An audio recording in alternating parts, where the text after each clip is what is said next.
So let's go see the carnage from last night. First of all, what I did last night was I pulled off the highway, and there is a rest stop that I pass by every night that has these two Jersey barriers that are spaced slightly wider than my bike.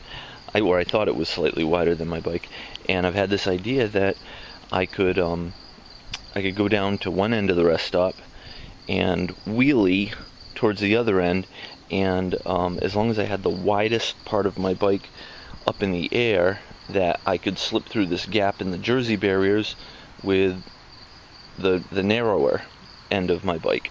And well, I miscalculated last night. So before I get into the damage, let me just show you what. So this is this sort of peg right here is called a frame slider, and I put these on so that, you know, if I dump the bike or whatnot, it lands on this and it doesn't land on the plastic and destroy the fairings. So last night, coming down the coming through the rest stop there in a wheelie, I got almost on top of these two, the gap in these two Jersey barriers, and I realized I didn't have my, I wasn't high enough in the air with my wheelie to clear these Jersey barriers. So I let off the throttle, the bike came down, and the Jersey barrier caught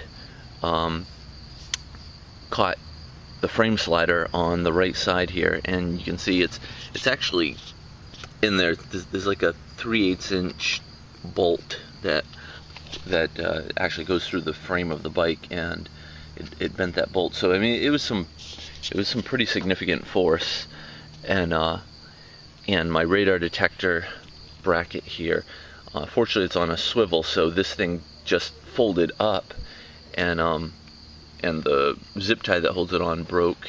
But yeah, so that was lots of fun. Moral of the story: get surgically precise with your wheelies before you try slipping through a tiny gap in a couple of Jersey barriers.